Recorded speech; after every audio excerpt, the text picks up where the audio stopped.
Welcome back to the Deep Dive. We have a massive, just a fascinating contradiction to unpack today. A real head-scratcher. Yeah, exactly. Yeah. So picture this scenario.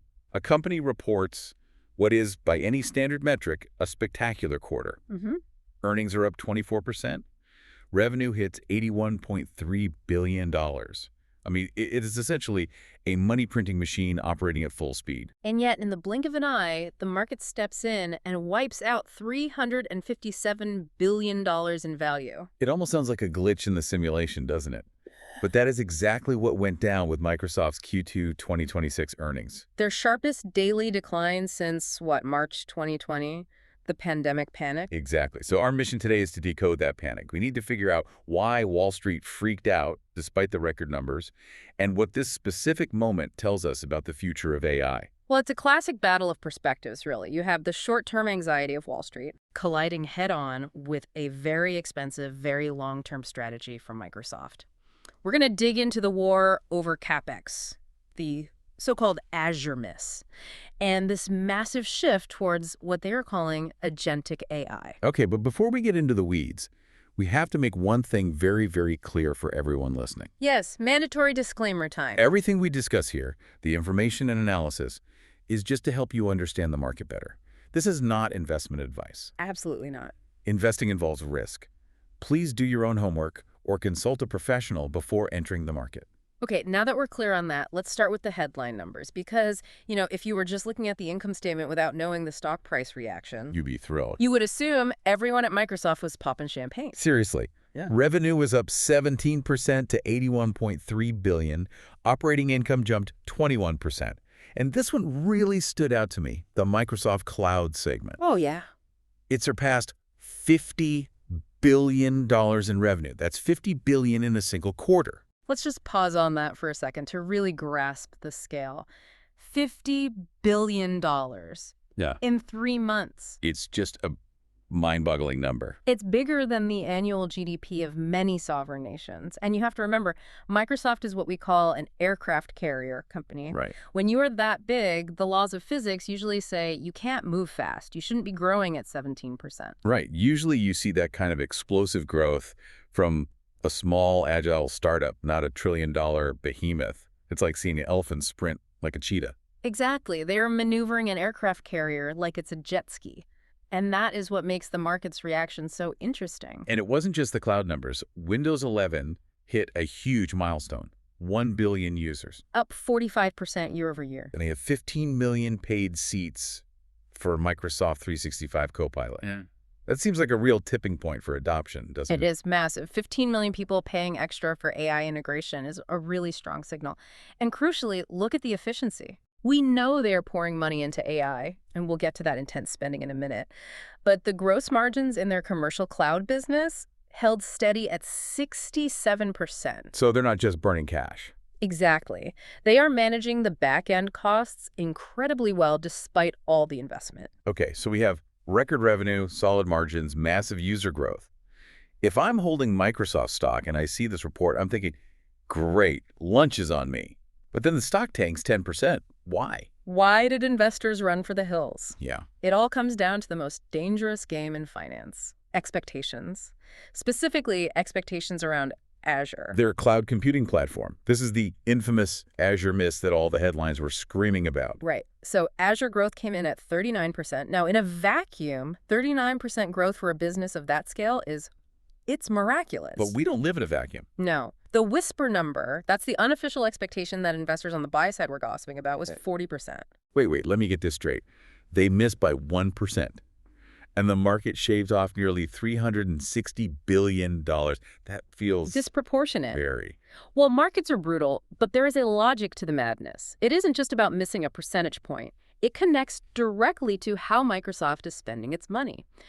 And this brings us to the controversy over CapEx. Okay, let's break that jargon down for everyone. CapEx, capital expenditure. Simply put, it's the money a company spends on physical things to grow the business. Like real-world stuff. Exactly. Land, buildings, servers, data centers. It's investing in your own infrastructure. And Microsoft spent. What was the number? $37.5 billion. In just one quarter. in 90 days. That is up 66% from a year ago. Just to give people a sense of scale, $37 billion is more than the total annual revenue of huge companies like Starbucks or Netflix. And Microsoft spent that in just a quarter. That is staggering.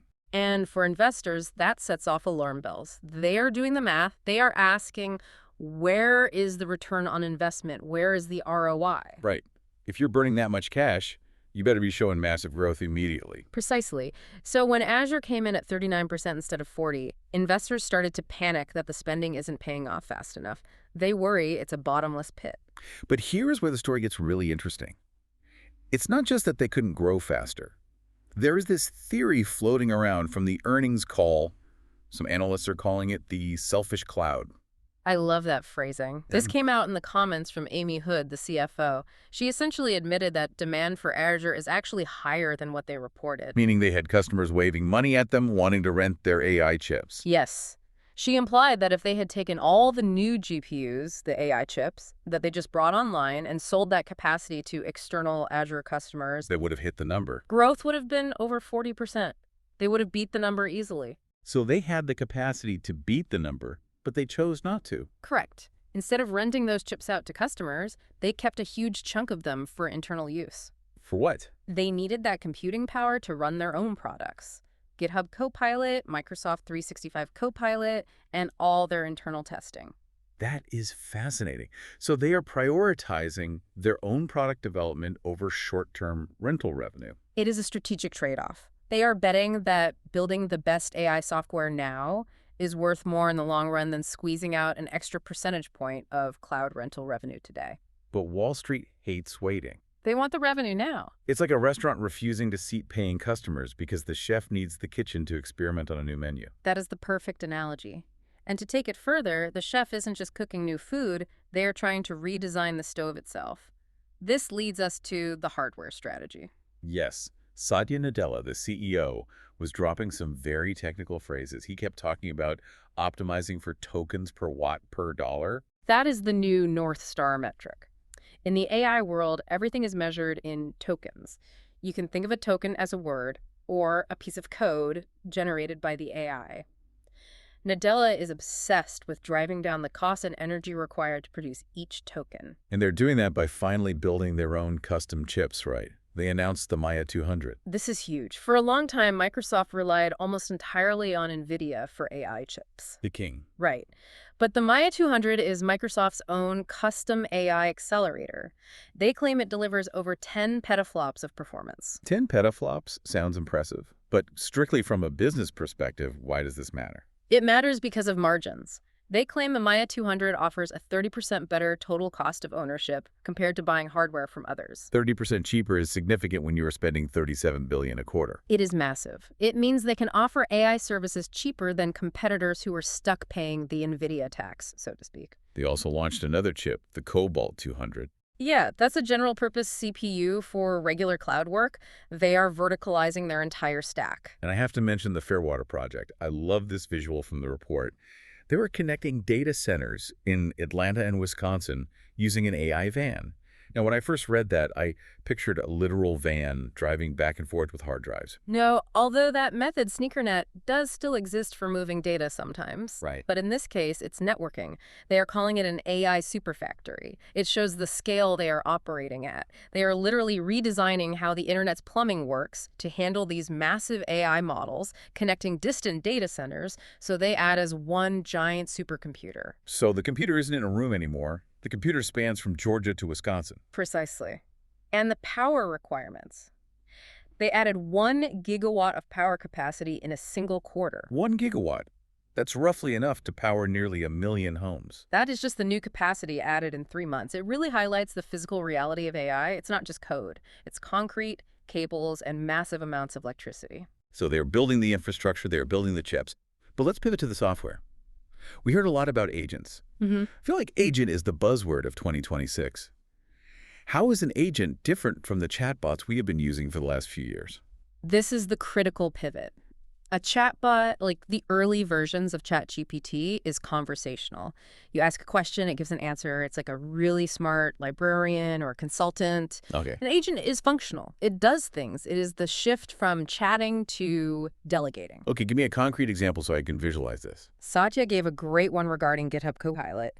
Instead of just asking the AI to write a line of code, a developer can tell an agent, look up the transcript from my last Teams meeting, figure out what design changes we discussed, and then plan and execute those changes in the code. That is wild. So it is connecting the dots between a meeting, a transcript, and the actual work product. Exactly. It requires a layer they are calling Work IQ. It is a data layer that understands who you are, what you are working on, who you know, and has the permissions to act on your behalf. And they introduced Agent 365 to manage all this. Right, a control plane to manage these digital employees, just like you manage human ones. So essentially, I'd have a dashboard where I can see what my AI agents are doing, just like I'd check in on a team of interns. That's the idea. And they aren't just using their own models for this. I noticed they mentioned supporting GPT 5.2 and Claude 4.5 in their model catalog. Which I thought was interesting. Why support competitors' models? It shows that Microsoft wants to be the platform where all AI happens, regardless of which model you prefer. They want to be the operating system for the agent age. Right. If you want to use Claude, fine, but you'll use it on Azure, running on Microsoft chips, managed by Agent 365. It's the all roads lead to Rome strategy. See. But it is not all smooth sailing. We had to talk about the risks. Absolutely. One thing that jumped out in the analysis was the intense focus on OpenAI. That was a major point of contention. It turns out that 45% of Microsoft's commercial remaining performance obligation, basically their backlog of future revenue, is tied to OpenAI. 45%. That seems like an incredible amount of eggs in one basket. It is a massive concentration of risk. Critics, like those we heard on Bloomberg, are asking the tough questions. Can OpenAI actually pay these bills? Right. What if OpenAI stumbles? If the AI bubble bursts, or they just get outcompeted, nearly half of Microsoft's future commercial backlog is at risk. But there was a counter-argument, right? Brent Thill, the analyst, seemed pretty dismissive of the doom and gloom. He was. He argued that the hatred towards OpenAI is overblown, comparing it to how people doubted Google's dominance in the past. Microsoft views this as a secure, long-term contract. So they're all in. They are essentially banking on OpenAI remaining the leader. But for an investor looking for safety, that 45% number is scary. It ties Microsoft's fate very tightly to Sam Altman and his team. And the other risk mentioned was just supply constraints. It sounds like they literally cannot build buildings fast enough. Right. They are supply constrained. This is the irony of the situation. They have customers lining up to pay for Azure and AI services, but they don't have enough chips or power to serve them all yet. It's a good problem they have, I guess, compared to having no customers. It is, but it definitely caps how fast they can grow right now. And it frustrates investors who want that instant gratification. So, looking ahead, what is the guidance for Q3? What should we be watching? They are forecasting revenue between about $80.6 and $81.7 billion. But they warned that Azure growth might slow slightly. To 37 or 38%. Exactly, because of those capacity limits. Physics is the bottleneck. And what about hardware? The more personal computing segment, things like Xbox and Surface hardware, is expected to be softer. Hardware revenue is actually predicted to decline. Which really reinforces the shift. The engine of the company is entirely the cloud and AI right now. Absolutely. They are sacrificing short-term hardware sales and even some cloud revenue to build this massive foundation for the future. So let's try to synthesize all of this. Microsoft posted record revenue of over $81 billion. But the stock crashed because Azure grew at 39% instead of 40%. And because they are spending an eye-watering $37 billion a quarter on CapEx. And we learned that the miss was partly intentional. The selfish cloud strategy of keeping the best hardware for their own internal AI development. Right. To build these new agent tools. They are pivoting hard to agents, AI that does work for you, not just talks to you. And they are building their own custom silicon, like the Maya 200, to make sure they can run these agents profitably in the long run. The bet is simple. AI is becoming the new operating system of the world. Microsoft wants to own the infrastructure, the chips, and the software layer. It is a bold play, but it leaves us with a lot to think about. It certainly does. And here is the question I would leave you with. Microsoft's spending $37 billion every 3 months on infrastructure. A staggering amount. It's more than the annual revenue of most companies on the S&P 500. So if these agents are indeed the new apps, and if this infrastructure is the new internet, are we witnessing the construction of the 21st century's digital railroad? A monopoly utility that will power the global economy for decades. Or, given the risks with OpenAI and the sheer cost of electricity and chips, are we watching the most expensive gamble in corporate history? Digital railroad or expensive gamble? That is the trillion-dollar question. We will have to watch the next few quarters to see if those agents really start doing the work. Indeed. It's going to be a fascinating year. Thanks for joining us on this deep dive. Thank you for listening. We hope you enjoyed today's content, and we'll see you in the next episode.